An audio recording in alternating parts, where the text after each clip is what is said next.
경매 실전투자반 19강제 법정 이사건이 성립되지 않는 사례와 건물의 임차인에 대한 배당관계, 배당에 대해서 강의합니다. 이 법정 이사건 성립되지 않는 사례와 임차인 등이 배당 분석. 우리가 법정 이사건을 생각할 때 항상 어떤 걸 생각해야 되냐면, 법정 이사건이 성립되느냐 안 되느냐 이것도 중요하지만, 그 지상에 있는 건물의 임차인이 배당금을 얼마 받느냐 이런 부분도 판단하는 게 상당히 중요합니다. 왜 그러냐면, 나중에 내가 땅을 낙찰받고 나서 건물을 소유하려면 건물의 소유자가 그 건물로 인해서 어떠한 이익이 생긴다든가 어떤 잉여가 생겨야만이 그 건물을 팔 수 있는, 즉 건물의 처분권을 가지고 있냐 없냐 이런 문제죠. 예를 들어서 건물을 매각대금보다 채무가 많으면 즉 임차인 등이 뭐 대항력 있는 임차인이 많다든가, 또는 등기부에 등기되어 있는 건물에 등기되어 있는 채권이 많다든가, 이렇게 되면 건물 소유자로부터 토지 소유자가 일반 매매로 소유권을 취득하는데 어려움이 있습니다. 그러나 예를 들어서 잉여가 있다 그러면 소유권을 가져오는데 어려움이 없고, 그래서 바로 토지를 낙찰받고 건물을 사는 방법으로 해서 토지와 건물 전체를 소유권을 취득하고, 그로 인해서 수익을 발생할 수 있는데, 이번에는 뭐냐면, 설령 협의가 안 되더라도 이 토지의 사용료를 이용해 가지고 지료를 원인으로 해가지고 지상 건물의 채권 가압류하고 경매를 본안소송에서 판결을 얻어가지고 지상 건물을 경매를 신청한다든가 했을 때, 그 지상에 선순위 임차인이 많다 하면 이 매각 절차에서 무이유가 나오고, 그로 인해서 매각 절차가 진행되지 않을 것입니다. 그럼 결국 어떻게 하면 지료를 지급하지 않는 것을 원인으로 해서 2년 동안 기다렸다가 법정 사건이 없으면 이거에서 건물이 철거 정도가 되는데, 그런데 선순위 임차인들이 많고 이렇다고 하면 그도 어렵지 않겠죠. 왜냐면 건물을 철거하기 위해서는 거기에 거주하고 있는 임차인들도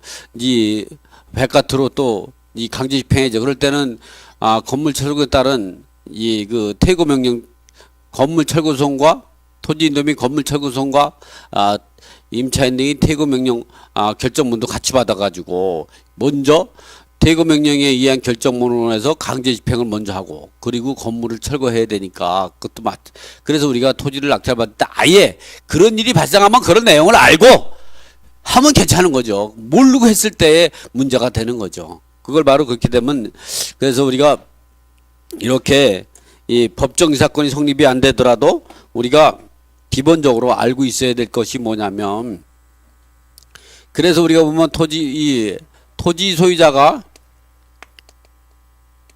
A고 건물 소유자가 A인데, 이 토지만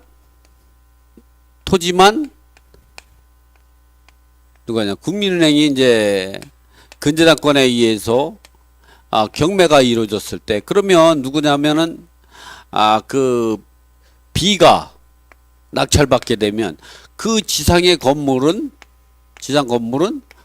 이 법정 이사건이 성립되죠. 성립된다. 이러할 경우 이 법정 이사건이 성립되면 이 부분을 낙찰받지 말아야 되냐? 그렇지 않죠. 우리가 지상에 법정 이사건 성립돼도 그 건물을 우리가 얼마든지 낙찰받고 그 지상 건물을 해결할 수가 있는 거죠. 예를 들어 반대로 생각해 보세요. 지상 건물이 법정 이사건이 성립이 안 되면 무조건 철거할까요? 물건 철거한다는 압박을 가해가지고 건물 소유자에게 뺏어올 수 있지만, 그렇지만 건물 소유자가 처분권을 행사할 수가 없다. 등기부에 등기되어 있는 채권이 많으면 자기가 채무를 상환한 다음에 집을 팔아야 되는데, 그렇게 할 채무자가 어디 있겠어요. 그냥 포기하고 말죠. 그래서 이런 경우는 우리가 이 법정 이사건이 성립이 안 되든 1차적으로 우리가 제일 중요한 게, 토지에 있는 임차인들이 건물에 있는 임차인이 토지의 매각 절차에서 배당 요구해가지고 여기에 있는 임차인이 배당받을 금액이 요 주택가액으로 해결되거나 조금 모자라야 한다. 모자르고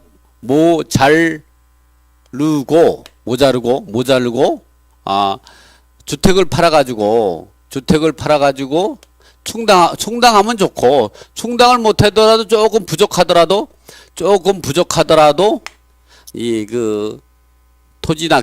토지를 낙찰받은 사람이 건물을 경매시청에서 또는 건물을 인수하는 과정에서 요 부족한 부분을 인수하면서 해결하는 방법을 해결하다 보면 쉽다 보니까 우리가 법정 사건이 성립되지 않는 사례라고 하더라도, 또는 법정 사건이 되는 사례라고 해도 그 지상에 있는 임차인이 배당금을 얼마나 받느냐, 이 부분을 낸다. 그러니까 법정 사건을 공부할 때 법정 사건이 성립되느냐 안 되느냐, 그보다 먼저 뭐냐면 토지를 낙찰받았을 때 토지와 건물 전체를 내 것으로 했을 때 해서 돈이 될 수 있는가를 먼저, 우량한 주택인가 우량한 건물인가, 토지와 건물 전체를 해서 가치가 있느냐, 아니면 건물 헐고 새로 졌을 때 이 가치가 있느냐, 이런 부분들을 먼저 판단하고, 두 번째는 뭐냐면 토지를 낙찰받고 지상의 건물을 매수할 때에 지상에 있는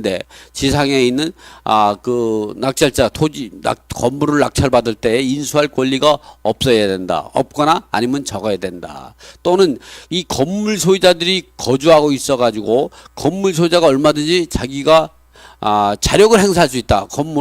건물을 적당한 가격 받고 토지 소유자에게 팔 수 있다면, 토지 소유자는 토지를 싸게 낙찰받았기 때문에 건물 가격을 조금 더 쳐줘도 이익이 나오기 때문에 그런 부분이 이익이 되느냐 안 되느냐를 먼저 판단하고 우리가 입찰에 들어가야 된다. 자, 그러면 오늘은 이제 법정 이사건이 성립되느냐 안 되느냐 이 부분에 대해서 한번 이제 성립되는 사례와 하고, 그 지상에 있는 임차인들이 배당을 얼마나 받느냐 이 부분을 한번 좀 책을 보면서, 책이 155쪽이죠. 155쪽. 이 155냐 555에서 566쪽을 공부하는 겁니다. 이와 같이 이와 같이 556쪽을 556쪽을 보면 나대지 상태의 저당권이 설정되고, 이 건물을 신축한 경우, 토지만 경매된 경우, 신축고, 이렇게 나대지 상태에서 근저당이 설정이 되고, 이 돈이 건물을 신축한 경우, 선축되고 나가지고 토지 저당권자, 나대지 상태에 설정된, 즉 빈 땅이죠, 빈 땅에 건물이 없는 빈 땅이죠, 나대지. 빈 땅에 근저당 설정된 상태로 나중에 건물이 설정이 되고 나가지고 이후에 이 빈 땅에 설정된 근저당권자가 경매를 시청해서 토지만 경매가 들어가게 되면 이 지상 건물은 법정 사건이 성립되지 않는다. 이런 이유는 왜 그러냐면, 이러한 이유 때문에 그런 거죠. 일단 토지와 건물 소유자가 동일이 내야 한다. 이렇게 토지와 건물 소유자가 동일이 내야 한다. 이게 동일인이 되는 거죠. 토지와 건물 소유자가 동일인. 예, 첫 번째 조건. 이게 바로 이러한 경우 법정 사건이 성립되는 게 원칙이죠. 원칙. 그러나 우리가 외적으로 뭐냐면 이 근저당 설정 당시에 두 번째 근저당 설정 당시에 건물이 존재해야 된다. 이것이 바로 두 번째 원칙이죠. 이건 건물이 존재해, 이게 두 번째. 그런데 왜 건물이 존재해야 되냐? 이거는 토지와 건물 소유자가 동일일 때에 동일했다가 달라질 때 법정 사건이 성립되는 게 이게 원칙인데, 예외적으로 근저당 설정 당시에 건물이 존재하느냐 않느냐를 따져보게 되죠. 이러한 경우는 왜 이런 경우를 나오냐?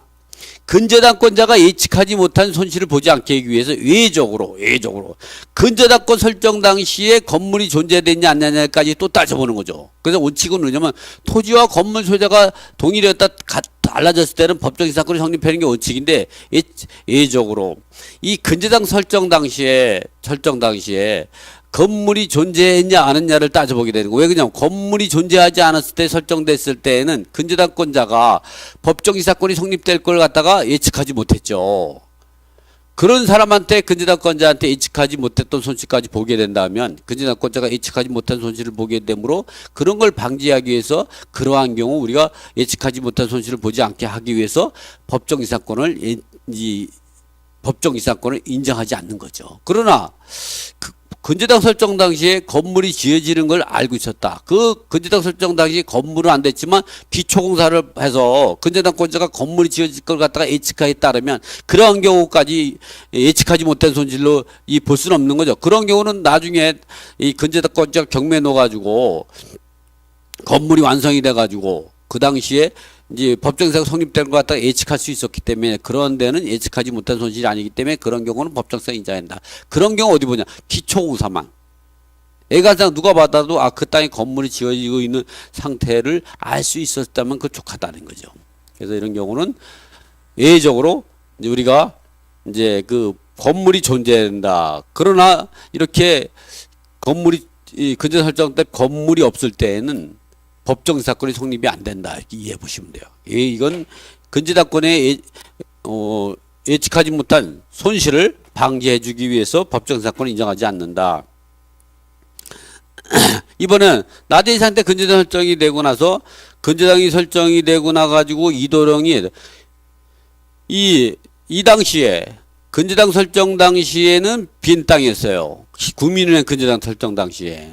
신한은행 근저당 설정 당시에는 토지와 건물이 이 동일 소유자였어. 그런데 그러면 이런 질문이 생겨. 아니 이렇다면 신한은행 근저당권자가 토지와 건물 전체에 설정하지 왜 땅에만 설정하냐. 이런 경우도 건물이 보존등기 되기 전에 근저당이 설정이 된 거죠. 건물이 보존등기 당연히 토지와 건물 전체를 공동주당 설정하겠죠. 그러면 신한은행 근저당이 경매에 넣다면 토지와 건물 전체를 경매에 넣겠지. 땅만 경매에 넣겠지. 이러한 경우는 어떻게 생각하냐.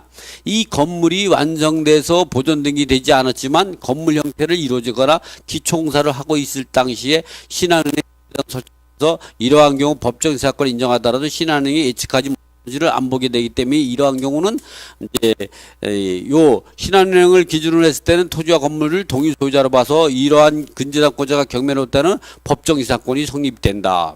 근데 문제는 뭐냐면 이보다 먼저 선순위 설정된 국민은행이 근저당이 설정이 돼 있는 상태에 의해서 이 근저당권이 처분권을 제한을 받은 신한은행이 이제 그 근저당 설정 이런 경우는 국민은행 근저당권이 채권 최고의 범위 내에서 신한은행 근저당권자가 처분권을 행사할 수가 없는 거죠.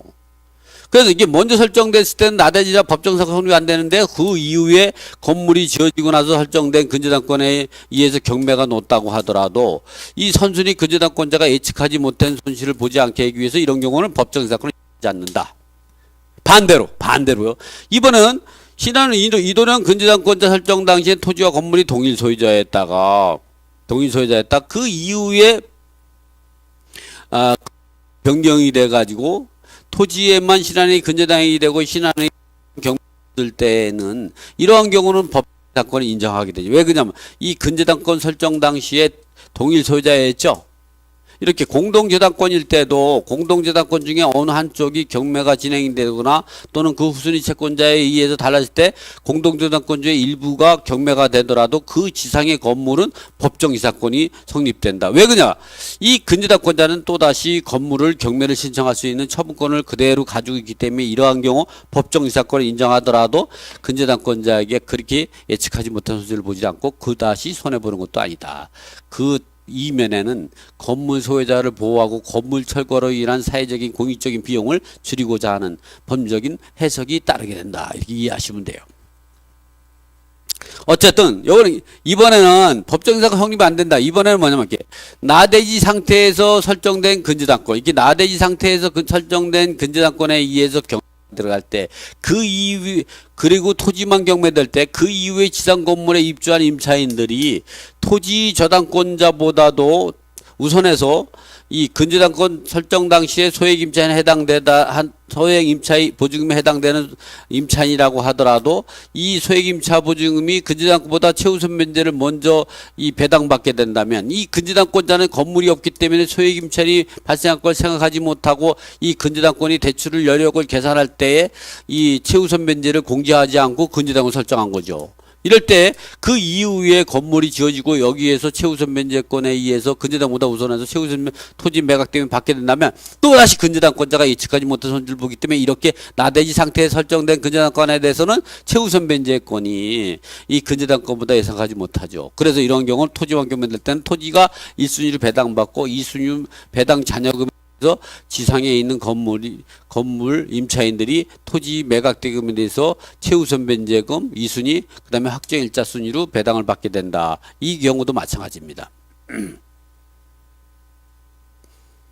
그래도 제가 판례 한번 건물이 없는 토지에 대해서 저당권을 설정한 후 저당권 설정자가 그 위에 건물을 건축하였다가 담보권 실행으로 위한 경매 절차에서 경매로 인해 토지와 지상 건물 소유자가 달리하였을 경우에는 법정 지상권뿐만 아니라 관습법정 법정이 성립되지 않는다. 이러한 이유는 근저당권자가 예측하지 못한 손실을 보게 하기 위해서 하는 거다. 또 나대지 상태에서 토지만 저당권 설정하고 건물을 신축하였다면 토지 저당권자의 경매 신청에 의해 토지가 매각되었다면 법정 지상권은 성립되지 아니하고 철거당할 수밖에 없다. 이는 건물 소유자가 대지 저당권 및 그 저당권 실행으로 낙찰을 받은 매수인에게 대항할 수 없기 때문이다. 따라서 법정에서 인정한다.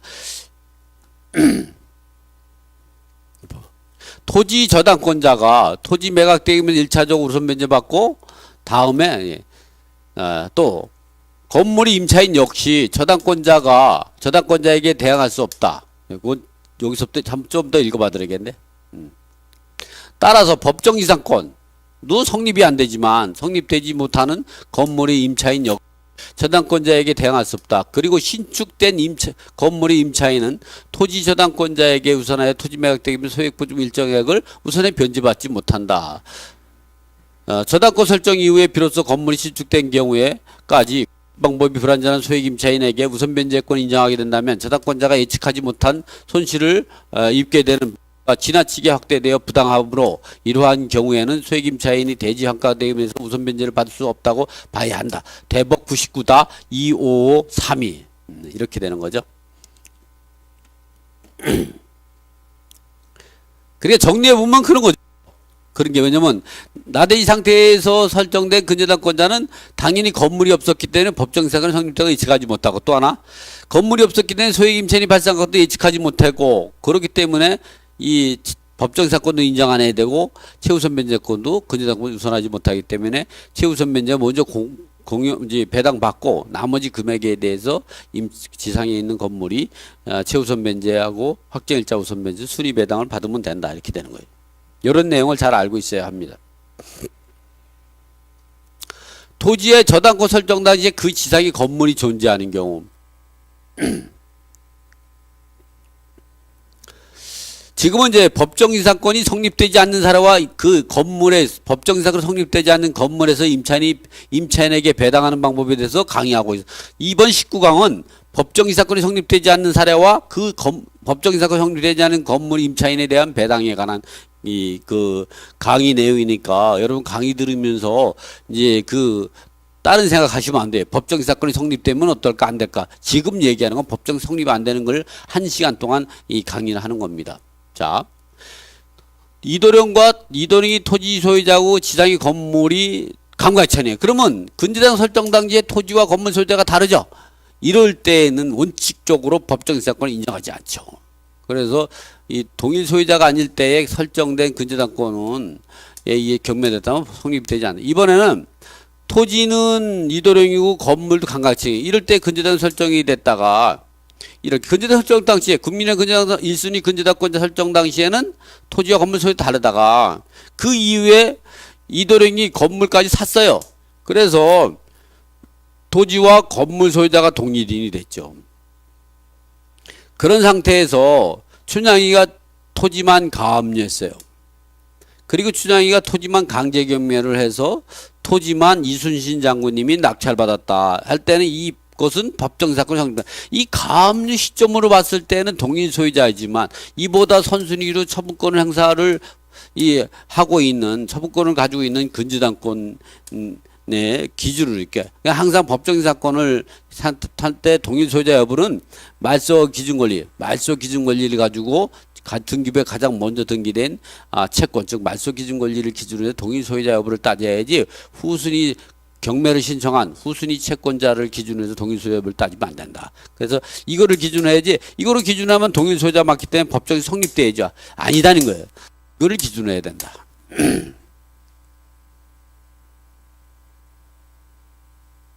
이번에 같은 경우도 이도령이 토지하고 이도령이 건물 소유자였어요. 그러게 토지의 근저당 설정 당시 할 때는 토지와 국민의 근저당 설정 당 토지와 건물 소유자 동일이었다가 이도를 강과청이 명의로 샀어요. 사고 그리고 토지에 대해서만 돈 받을 수 있는 춘향이가 토지만 가압류하고 이 가압류에 의해서 토지만 경매를 신청해서 토지와 건물 소유자가 달랐어요. 이순신이 토지를 낙찰받으면서 건물은 강과창이 됐다 그러면 이러한 경우라고 하면 이러한 경우는 법정 사건이 성립돼요. 왜냐면 이렇게 토지와 건물을 동일 소유자였다가 달라지기 때문에 이 말소 기준 권리를 기준으로 하는 거지 1순위 채권을 기준으로 하는 거지 2순위 채권을 기준으로 동일 소유자를 판단하는 건 아니다. 그러면 우리가 이렇게 생각할 수도 있어요. 그럼 뭐 선생님 이렇게 토지와 건물이 일반 매매로 바뀌었기 때문에 여기서 관습법상 법정 사건 성립되는 거 아닙니까? 법정 잘 안 보이시죠? 화면에 잘 안 보여. 왜냐면 화면을 좀 밝게 놨더니 그러면 여기다 써요. 여기서 관습법상 법정 지상권이 성립되는 게 아닙니까? 맞습니다. 여기서 법정 지상권이 이 건물은 이 토지와 건물 소유자가 동일 소유자였다가 일반 매매로 갔기 때문에 이 지상 건물은 관습법상 법정 지상권이 성립되는 게 맞죠. 그러나 중요한 건 뭐냐면 이렇게 근저당권 나중에 이 근저당권에 의해서 처분권을 행사하는 뭐 근저당권자 경매든 그 후순위 채권의 건물든 이 근저당권은 경매로 소멸되기 때문에 처분권을 행사하는 이 시점을 기준으로 해서 봤을 때는 이 법정지상권이 성립된다는 거죠. 그렇기 때문에 이렇게 먼저 성립된 관습법상 법정지상권이 있고 후에 성립된 법정지상권이 있다면 나중에 성립된 일물일권주의에 따라서 나중에 성립된 법정지상권이 이제 그 보다는 관습법상 법정지상권이 우선한다 이렇게 판단할 수가 있겠죠. 이렇게 판단하면 안 되는 거죠. 왜냐하면 일물일권주의에 따라서 따지면은 이게 먼저 성립됐으니까 그 이후에 이 건물은 이 관습법상 법정 승계 취득해서 이때부터 30년 동안 보호를 받아야 된다. 30년 동안 이렇게 판단한다면 어떤 결과가 생기냐면 이 근저당권의 처분권을 무시해버리는 거죠. 이렇게. 이 근저당권 설정 당시에 토지와 건물 소유자가 있는 상태에서 그 이후에 변경했을 때 그 이후에 관습법상 법정 이사건은 이 국민의 근저당보다 후순위가 되는 거죠. 이 선순위 채권자가 뭐에 의해서 먼저 이게 처분권을 근저당권을 설정한 이후에 관습법상 성립됐다고 하더라도 이 근저당권자에 의해서 토지와 건물 소유자가 다시 달라진다. 그랬을 때에는 이 관습법상 법정지상권을 우선하죠. 이게 1순위고 이게 2순위가 되기 때문에 그런 거다는 거예요. 이게 먼저 성립됐으니까 이게 나중 거니까 이게 우선한다 이렇게 판단하시면 그래서 관습법상 법정지상권은 이때부터 30년이 되는 거지 이때부터 30년이 아니다. 이런 얘기도 우리가 알고 있어야 합니다. 이거는 일물일권주의가 아니거든요. 왜냐면 이 근저당권자가 먼저 설정되어 있기 때문에 그 이후에 관습법상 법정지상권은 후순위 권리죠. 예를 들어서 이런 건 똑같죠. 이제 나대지 상태에 근저당이 설정된 토지별도 등기에 의해서 이가 설정되어 있는 상태에서 아파트가 지어서 집합건물법에 집합건물 소유 및 관리에 관한 법률이 적용이 되고 이 토지가 대지사업권에 적용이 되더라도 그 나대지 상태에 설정된 근저당권에 대항할 수가 없죠. 그 나대지 상태에 설정된 토지별도 등기 경매에 대하면 토지와 건물이 집합건물 소유 및 관리에 버리면 제20조의 분리처분 금지에 무효가 되지 않죠. 유효하게 적법하게 그거는 집합건물이 나대지 설정된 것에 대해서 자기가 집합건물이 이 집합건물법으로 해서 대항할 수 없기 때문에 이런 것도 마찬가지죠. 근저당 설정 당시에 이 설정되고 나서 이 근저당권 먼저 설정이 되고 나서 그 이후에 법정이 성립된 게 이 근저당권에 의해서 경매가 들어갔을 때 만약에 법정이 성립 안 된다면 이 건물을 철거가 다 하는 거죠. 이 만약에 법정이 성립됐더라도 이때를 기준으로 하는 거죠. 성립이 안 될 때도 이때를 기준으로 하고. 그러면 이때를 할 때는 동일 소유자 법정 사건이 성립이 안 되는 사정이었다가 그 위에 사정 변경으로 몇 번 바뀌어가지고 성립이 됐다. 그래서 간섭법상 성립했다. 여기서 있다가 바뀌어서 간섭법상 성립됐어요. 그렇다고 이 근저당권이 경매 넣으면 법정 사건 성립이 안 돼. 이럴 때는 성립이 안 되는 거예요. 그런 경우는 반대로 해서 성립될 때도 마찬가지라는 거죠. 이때를 기준으로 해야 된다. 이런 걸 갖다가 오해하지 말라는 말씀을 지금 드리는 거예요. 이런 거 갖고 여러분이 혼란하면 안 되거든요. 성립이 안 될 때도 이걸 개정하고 이럴 때 성립했다. 근데 이때를 근저당권자 경매 놓을 때 성립이 안 된다. 그러면 성립이 안 되는 거잖아요. 근데 이때 성립이 된다. 성립이 됐다. 근데 또 성립이 됐다. 그런 성립때도 이때를 기준으로 해야 되는 거예요. 근저당권자가 부당 이득을 이익을 보는 경우도 마찬가지고 손해를 보는 경우도 마찬가지로 이걸 기준으로 해라. 이걸 기준하는 게 아니다. 그래서 이게 우선한다. 이거는 일물일권주의가 아니다. 이거는 이거와 이것이 먼저 성립된 지상권이 나중 성립된 우선하는 이거와 다른 거다.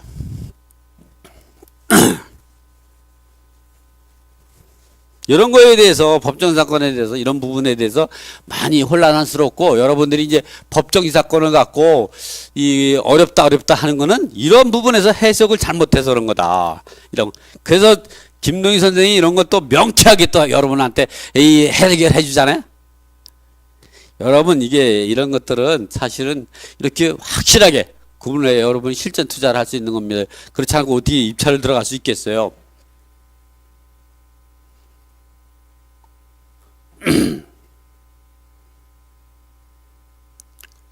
이번에는 토지와 그 지상 이제 미등기 건물을 양수했다가 토지만 매각되면 이렇게 이대감이 토지고 이대감이 건물 소유예요. 이럴 때에 이 이대감 요게 이제 이런 상태에서 강강창이 토지와 건물을 일반 매매로 샀어요. 그래서 강강창이 토지 소유자고 건물은 강강창이가 샀어. 이런 상태에서 근저당이 설정이 되고 나서 이 근저당권자에 의해서 토지만 경매에 나갔다. 왜냐면 건물이 미등기 건물이니까 일괄 경매 놓지 않는 한은 이렇게 경매되면 지상의 건물은 법정 성립도 안 된다. 이런 이유는 왜 그러냐면 이러한 경우 우리가 소유자로 보지 않는다는 거죠. 이런 경우. 왜 그러냐면 이 미등기나 무허 건물 같은 경우는요. 등기를 해야 소유권을 가져오게 되는 거죠. 왜냐하면 이 민법 제 186조가 있고 제 87조가 있습니다. 이렇게 민법 186조는 등기를 해야 소유권을 가져오는 거고요. 이렇게 민법 180조는 등기 없이 소유권을 취득하는 거죠. 그런 게 뭐냐면 이런 거죠. 일반 매매로 가져오는가 또는 상속, 증여 뭐 이런 거로 등록을 가져오는 거는 등기를 해야 소유권을 가져오게 됩니다. 그러나 민법 180조는 뭐 등기 없이 소유권을 취득하는 거죠. 이런 경우 뭐냐? 건물을 신축했을 때 또는 상속을 받았다든가 또는 경매로 낙찰받았을 때 잔금을 납부하면 또는 공매로 암지상 공매로 해서 소유권을 취득할 때는 등기 없이 소유권을 취득하는 거죠. 그래서 이렇게 이도령과 이대감에서 토지와 건물 소유자가 동일이 놨다가 달라졌을 때에 관습법상 법정시사건이 성립되려고 하면 그 이대감이 이 건물을 신축했어야 돼요. 그래서 여기는 다 신축이라는 얘기가 써 있어야 돼요. 이대감이 건물을 했다가 토지와 건물 소유자가 달라졌다가 하면 토지 소유자가 달라졌다면 건물은 관습법상 보존시작 그러면 여기서 1차적으로 이렇게 달라서 여기서 관습법상 법정이 성립되자 그거는 아니죠. 왜 그러냐면 이렇게 이대감이 건물 소유자였는데 이게 일반 매매를 해서 토지 소유자와 건물 소유자가 달라진 게 아니죠. 왜냐면 이 이대감이 건물을 소유권을 가지고 있는 게 아니라 이 사람이 건물 소유권을 취득하지 못한 거죠. 이 사람은 팔았어요. 그래서 소유권을 이 사람이 가져가야 되는데 이거를 가져가려면 등기를 해서 건물을 보존 등기해서 소유권을 가져가야 되는데 그렇게 못한 잘못이 이 사람한테 있는 거지 이 사람은 이대감의 소유자가 아니죠. 형식상 뱀이 허물을 벗었다고 제가 이 설명을 할 때 항상 주변에 뱀이 허물을 벗었다고 그래서 그게 뱀이 됩니까? 허물이죠. 그건 쓰레기고 쓰레기에 불과하죠? 그럼 뱀이 될 수가 없는 거죠. 이 사람은 소유권을 가지고 있다고 하더라도 이렇게 법정 이사건을 인정한다면 이 사람한테 법정 이사건을 줘야 되거든. 이 사람은 건물을 파는 사람에 불과해요. 아무것도 아니에요. 그러니까 이러한 경우도 우리가 법정 성립도 안 된다는 아예 대부분 판례, 이런 판례까지 나와 있어요. 이런 게. 성립이 이렇게 형식상 소유권을 가지고 있고 이렇게 소유권을 등기를 못해서 소유권을 못 가져온 사람이 이 처분권만 가지고 있는 사람한테 관습법상 법정 이사건이 성립되지 않는다. 이런 판례도 있어요. 그러니까 여러분 저를 믿고 이렇게 보면 이 사람은 토지는 소유권을 취득했지만 건물은 소유권을 취득하지 못하고 처분권을 행사할 수 있는 권리만 사용 수익권하고 처분권을 행사할 수 있는 권리만 이 가지고 있는 사람은 소유자로 볼 수가 없어요. 토지와 건물을 동일 소유자로 안 보기 때문에 이런 경우 토지만 경매에 들어갈 때는 법정 성립된다. 이런 경우 또 그러나 이렇게 이 소유자는 아니지만 건물을 처분권을 행사할 수 있는 이 권리를 가진 강간청과 임대차 계약을 맺으면 그런 주택임차인이나 상가건물 임차인은 주택임대차법, 상가건물 임대차법에 대항력과 우선변제권이 이어진다. 적법한 임대한 권리를 가지고 있다. 이런 것도 우리가 한번은 알고 있어야 한다. 그러니까 법정 이사건은 성립이 안 되지만 그 처분권을 가지고 있는 행사할 수 있는 권리를 가지고 있는 사람하고 임대차 계약을 맺어도 대항력과 우선변제권이 있어 나중에 토지만 경매더라도 그 토지에 대해서 최우선 변제하고 확정일자 우선 변제권에서 배당을 받을 수 있다. 이 부분도 참고로 알아두고 넘어가야 되겠다. 이런 경우도 이대감만 있을 때는 이럴 때는 이대감이 건물을 신축했다는 이 가정이 있어야 되고 다른 거는 다 바꿔놨는데 이 법정이사건 책만 제가 신축을 하죠. 왜냐면 이게 빨리 팔려야 되는데 아직 덜 팔려가지고 재고가 있어서 못 박으니 건물을 신축한 사람이 이게 토지와 건물 소유자가 동일해. 신축한 사람만 소유자로 보니까 이랬다가 토지 일반이 상속으로 받으면 그대로 권을 취득하는 거예요. 원취득이거든요. 민법 187조의 기존에서 상속은 소유권을 취득하게 되는 거죠. 그래 이런 경우는 토지와 건물 소유자가 동일했다가 동일 소유자일 때 근저당이 설정이 되고 이론에서 토지만 경매가 들어가면 이런 경우 법정사건이 성립된다. 이렇게 이해하고 있으면 된다 이 말이죠. 아셨죠? 자, 이번 토지와 건물의 공동저당이 설정이 되고 건물이 몇이라고 신출한 경우 그림을 보면서 설명을 한번 해보죠.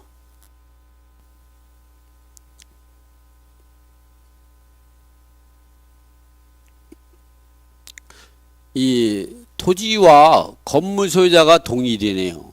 그래서 토지와 건물 전체에다가 국민은행이 공동저당 이렇게 우리가 토지도 독립된 부동산, 건물도 독립된 부동산 이게 집합 건물이 아니고 일반적인 독립 건물이기 때문에 일반적인 독립 건물은 토지와 건물이 독립적으로 이 부동산으로서 두 개의 부동산을 형성할 수 있는 부동산, 단독주택이나 다가구주택 이런 거 말하는 거죠. 이런 경우에 있다면 이렇게 토지와 건물을 전체의 두 개의 부동산을 설정하기 때문에 이 국민의 근저당은 공동저당권이라고 하죠. 이 공동저당권 설정이 되어 있는 상태에서 설정을 했다고 하더라도 토지 사용수익권은 처분권은 국민은행 근저당이 가지고 있지만 이 사용수익권은 누가 가지고 있느냐? 토지 소유자가 가지고 있는 거죠. 그래서 지상 건물을 자기가 건물을 헐고 새로운 건물을 지을 수가 있는 거죠. 그래서 우리가 이런 걸 방지하기 위해서 약정지상권을 근저당권자가 선순위 지상권, 후순위 근저당권 또는 선순위 근저당, 후순위 지상권 이렇게 설정할 수가 있죠. 금융기관에서. 그런 건 왜 그러냐면 건물 짓는 걸 방지하기 지상권을 설정하면 어떻게 해요? 사용수익권도 이 담보권자 가지고 가게 되는 거죠. 그래서 선순위 지상권, 후순위 담보물권이면 여러분은 머리가 아프죠. 선순위 지상권이면 낙찰자가 인수해야 된다. 이상하게 뭐 인수해요. 이제 부정성으로 인해 소멸되죠. 어쨌든 이렇게 설정이 된 상태에서 건물이 멸실되고 나서 새로운 건물을 지었다 그러면 여기에 구 건물에 설정이 된 근저당이 새로운 건물에 그대로 전사가 될까요? 안 될까요? 이거 재건축할 때는 전사가 그대로 되죠. 아파트 재건축할 때는 종전에 이 건물이 멸실되기에 설정된 근저당권은 그대로 새로운 건물에 신축된 건물에 그대로 전수되도록 도시 및 주거 환경이 정리돼 있어요. 그리고 종전에 건물 멸실되기에 임차권이 적법한 이주 시기에 이사를 갔다 하면 대항력과 우선변제 그대로 새로운 아파트에 그대로 설정이 돼요. 그 이후에 신축된 아파트의 1순위를 근저당권 설정해도 후수리가 되는 거죠. 그게 도정법에 있습니다. 이럴 때에 이 새로운 건물에 근저당은 소멸되어 있으므로 이 근저당권자는 토지와 건물을 경매에 놓을 수가 없어요. 건물이 없어진 거죠. 그래서 이럴 때는 토지만 경매에 놓게 될 때 이럴 때에는 근저당권자가 건물에서 처분권 행사할 수 없음으로 해서 예측하지 못한 손실을 보기 때문에 건물에 대한 이제 예측하지 못한 손실을 보지 않게 하기 위해서 건물에 대한 법정 사건을 인정하지 않는 거죠. 자, 이번에는 그렇다고 하더라도 여기서 우리가 또 알을 게 이 신축된 건물의 임차인들이 이 옛날 건물이 멸실되기 전에 공동주 설정된 이 근민의 근저당보다 최우선 변제를 우선하지 못하냐? 우선합니다. 왜? 이거는 다른 거죠.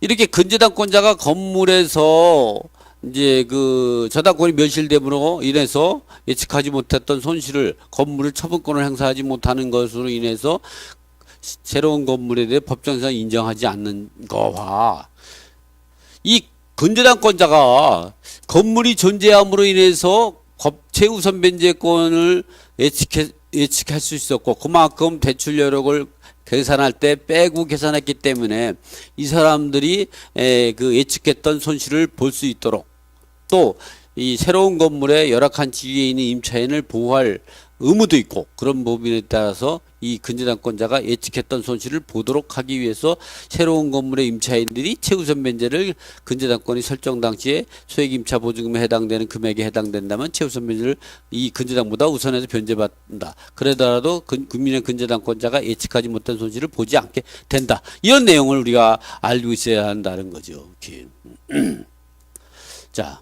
그런데 여기서 또 주의할 건 이 구건물이 너무나 많은 소액 임차인을 만든다고 그럴 때는 인정하지 않아요. 예를 들어서 뭐 3층짜리 다가구 주택이었는데 오피스텔을 져서 뭐 한 20-30명의 임차인이 들어왔다 이럴 때는 인정하지 않는다는 또 판례가 있습니다. 그래서 여러분도 이런 그런데 이게 뭐 3층짜리 있는데 이게 5층짜리 지어졌다 이럴 때는 인정해야 되는 거죠. 그래서 이럴 때 임차인이 3명이었는데 5명이 늘어났다 이렇게 뭐 20, 30%, 뭐 30, 50% 정도 이게 늘어났다면 그거는 인정하는 게 맞습니다.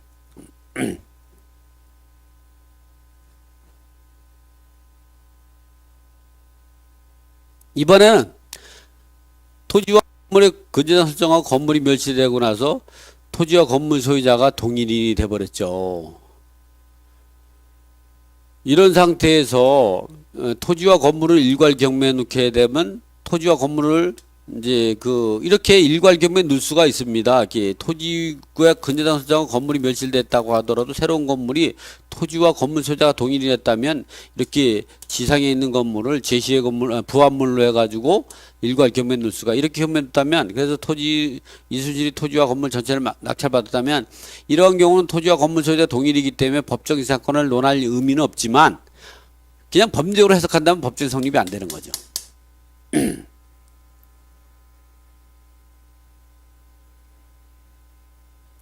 이번에 이제 법정사가 지나서 관습법상 법정이사건에 대해서 한번 공부를 해볼까요? 우리가 이제 법정이사건은 우리가 이제 법률의 근거에 의해서 법정사 성립되는 4가지가 있죠. 이 법정이사건과 전세권, 법정이사건과 저당권, 법정이사건과 담보가 등이 그리고 법정이사건 임목법 이 4가지 법에 의해서 법정이사건 인정해주고 그러한 요건에 맞출 때 우리가 법정이사건 인정이 되는데 어쨌든 제일 중요한 게 저당권 설정 당시에 민법 366조에 의한 저당권과 법정이사건에 관한 이야기죠. 민법 366조에 의해서 토지와 건물 소재가 동일이고 저당권 설정 당시에 건물이 존재하고 저당권에 의해서 경매가 실행이 돼서 토지와 건물 소재가 달라졌을 때 우리가 법정이사건 인정이 된다. 그런데 이 관습법상 법정이사건은 저당권에 의해서 이루어지는 것이 아니라 일반 매매나 제일 많은 게 일반 매매죠. 그리고 또 이 강제경매나 또는 공매나 또는 뭐 이제 상속이나 증여나 이런 거에 의해 달라질 때는 우리가 법정이사건이 관습법상 법정이 성립된다. 본래 이 토지와 건물 소유자가 동일인이어야 한다. 원래부터 법정 성립하려면 토지와 지상 건물이 애초부터 원시적으로 동일 소유였던 필요가 없고 그 소유권이 어느 한 시점에서 동일 소유자가 달라지면 그거로 족하다는 거죠. 처음에 집 질 때부터 동일 소유자가 아니라 법정 사건은 근저당 설정 당시 동일 소유자면 족하고 이런 경우는 토지와 건물이 있을 때는 토지와 건물이 일반면으로 다를 때는 일반면 달라질 때 동일 소유자였으면 그거로 족하다는 거죠. 처음부터 동일 소유자면 이게 안 되는 거죠. 토지와 건물 중 어느 한쪽이 매매, 즉 매매, 증여, 강제김매 또는 암지상 공매 이런 것들에 의해서 달라졌을 때 말하는 거다. 여기에서 우리가 보면 강제경매 개시 전에 가압류가 있고 그 가압류에 의해서 강제경매가 진행될 때에 본압류에 의해 가압집행이 본집행이 포섭되어 당초 애초부터 본집행이 있었던 것 같은 효력이 생긴다. 따라서 목적이 된 부동산에 대해서 가압류가 있고 그 가압류 본압류에서 강제경매가 진행했다면 애초 가압류 효력을 발생하는 때를 기준으로 해서 동일 소유자 여부를 따져야 한다. 또 가압류의 본압류에 의해서 강제경매가 진행될 때 토지와 건물 소유자가 달라졌다 하더라도 그 가압류 이전에 근저당 먼저 1순위 근저당이 설정되어 있다면 그 근저당 설정 당시에 토지와 건물 소유자가 동일 소유자였는지를 갖고 판단해야 한다. 이런 것이 제 말이 아니라 대법원 92청구다 62059에 있는 것입니다. 그래서 이게 우리가 이 법정이상 관습법자는 토지와 건물 소유자가 동일 소유자 여부를 따지는 거는 최초에 설정된 근저당권, 최초에 설정된 가압류, 즉 여러분이 잘 알고 있는 말소 기준권을 기준해서 동일 소유자 여부를 따져야 된다. 이 당사자의 건물이 철거, 이렇게 간수법상 법정이 사건은 당사자 지상이 철거한다는 특약이 있으면 성립되지 않아요. 없어야 된다. 또 분묘기지권도 간수법상 법정이 성립되는 거죠. 분묘기지권도 맞아요.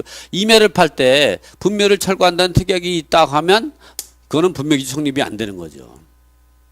등기는 성립 요건이 아니다. 그러나 처분하려면 등기해야 된다 이 말이죠. 존속기간 똑같은 법정에서 같은 얘기고 이게 30년, 15년, 5년인데 대부분의 건물은 30년을 보시면 됩니다. 자, 이 판례 한 번 더 보면 오늘 마지막으로 요 강의를 마칠게요.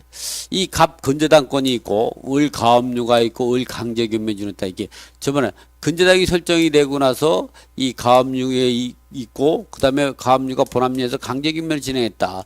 이럴 때에 우리가 동일 소유자를 판단하는 경우는 이 가압류가 아니고 강제경매 시정이 아니고 이 근저당권자를 기준으로 해야 된다.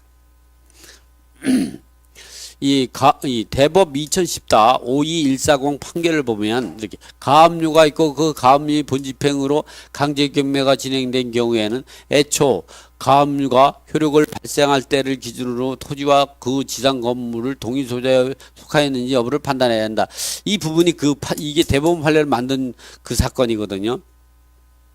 여기를 보면 이렇게 가압류가 있고 황산노님이 2003년 10월 20일 날 가압류가 있어요. 그 토지를 보니까 토지에는 98년 이거보다 한 5년 전이죠. 5년 전에 98년 10월 2일 날 근저당이 설정해서 하원농협에서 그리고 나가지고 이 사람이 근저당 설정하고 나서 또 이 약정 지상권도 설정했죠. 그리고 나가지고 그러니까 근저당 설정 당시를 보면 소유자 설정 당시를 볼 때 소유자가 누구냐? 이럴 때의 소유자하고 이때는 누구냐? 소유자가 두 사람 소유했어요. A 2분의 1, B가 2분의 1이었죠. 그러니까 우리가 이렇게 근저당 설정 때는 A가 2분의 1, B가 2분의 1 이럴 때에 여기에 전부 근저당이 설정이 된 거죠. 그리고 지상의 건물은 누구냐? 이 보존 등기돼 있을 때 이 소유자가 최소한 2006년 6월 9일 이 소유자가 지금 여기 나타나지 않았지만 여기 예를 들어서 여기에 뭐 A라고 해도 마찬가지죠. 뭐 이렇게 이랬을 때하고 하면 이런 경우 그리고 여기에서 보면 2006년 6월 9일 날 경매로 신청할 당시에 경매로 소유권 이전 당시 강아무개 이렇게 또 2005년 11월 30일 날 소유권은 우아무개 이렇게 토지와 건물 소유자가 다를 때 근저당 설정할 때 달랐다가 어느 순간에 달라졌다고 하더라도 이러한 경우 보니까 여기에서 보면 이 당시에 이 근저당 설정당지 두 사람 소유했고 건물은 한 사람 소유이죠. 그리고 98년도 12월 2일 날 설정 당시에 지상권을 설정한 걸 보면 그 이후에 2003년 1월 3일 날 건물이 소유권 보존 등기되기 때문에 이 근저당 설정 당시에는 건물이 존재하지 않았거나 또는 이 구 건물이 존재했죠. 어쨌든 이러한 근저당 설정 당시에 건물이 하지 않았다고 하면 이 건물은 법정 사건 성립이 안 되죠. 나대지 상태 된 거죠. 또 이 근저당 설정된 건물이 존재했다고 하더라도 이것이 지상의 건물이 법정 사건 성립이 안 되는 건 이 땅이 두 사람 소유고 건물은 한 사람 소유가 되죠. 이럴 때에 근저당권이 이에 의해서 토지만 경매 놓다고 하더라도 토지와 건물 소유자가 동일이에 따라 달라지는 것이 아니기 때문에 법정이사건 성립이 안 된다. 여기서 주요점은 근저당 설정 당시에 법정이사건이 성립이 안 된다.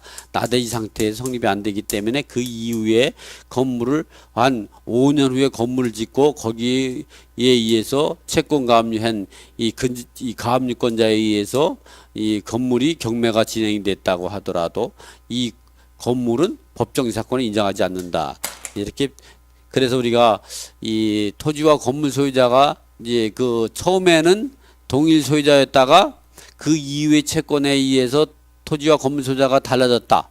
그 이후에 2순위 채권에 의해서 경매를 신청할 때 설정 당시에 가압류나 2순위 가압류, 압류나 또는 근저당권자 설정 당시에는 동일 소유자가 아니었다. 이럴다고 하면 아니었다고 하더라도 1순위 근저당권이 처분권이 먼저 행사하고 있기 때문에 그 1순위 채권자의 근저당을 기준으로 해서 동일 소유자였으니까 법정사건이 성립된다. 그러나 반대로 1순위 근저당 설정 당시에는 나대지 상태였다. 그 이후에 건물이 축구할 당시에는 2순위 채권자의 기준으로 했을 때는 건물이 존재하거나 건물을 짓고 있어서 법정사건이 발생할 걸 예측할 수 있기 때문에 그로 인해서 경매가 진행이 됐다도 선순위 근저당권자의 1순위 근저당권, 즉 말소 기준 권리 기준으로 동일 소유자 여부를 판단해야 되는데 건물이 없었기 때문에 법정 사건을 인정하지 않는다. 이렇게 우리가 항상 법정 동일 소유자 여부를 따질 때는 1순위 근저당권, 1순위 채권, 즉 말소 기준 권리 기준으로 하는 거지 2순위, 3순위, 4순위 채권자의 설정 당시에 동일 소유자를 판단하게 할 수가 없는. 그렇게 한다 보면은 선순위 채권자의 처분권에 반하는 거죠. 그래서 그런 경우는 인정하지 않고 법정 사건을 인정하지 않는다는 걸 딱 여러분이 알고 있어야 합니다.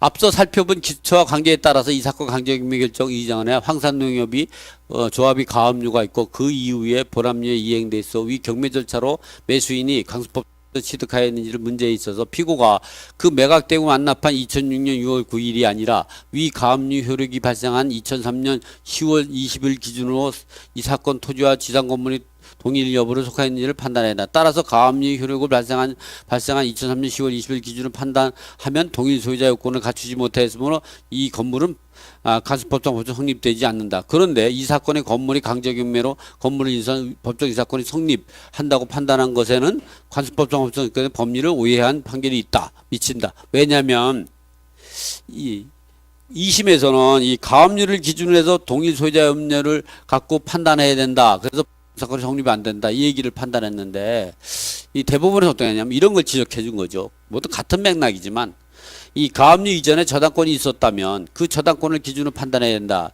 이 가압류 번합류로 이 강제경매일 진행돼 토지와 건물 소유자가 달라졌다고 하더라도 그 가압류 이전에 근저당권이 있었다면 그 근저당권 설정 당시에 토지와 건물 소유자가 같았는지를 가지고 판단해야 한다. 이 사건에 대해서 대법원은 강제경매 개시 결정 이전에 정은행 앞으로 근저당이 설정이 되어 있었고 위 근저당 설정 당시에는 이 사건 토지 소유자인 소의 일에 의해서 지상 건물이 그 규모와 종류를 예상할 수 있는 정도의 건축이 진척되어 있었으며 그 후 경매 절차에서 매수인이 원고가 매각 대금을 완납하기 이전인 2004년 10월 10일경 독립된 부동산으로 건물이 요건을 갖췄던 이상 이 사건 지상 건물이 저당권 설정 당시부터 모두 소유의 일의 소유에 속하고 있었다고 봄이 상당하고 그에 따라 이 사건 토지에 대해서는 저당권 설정 당시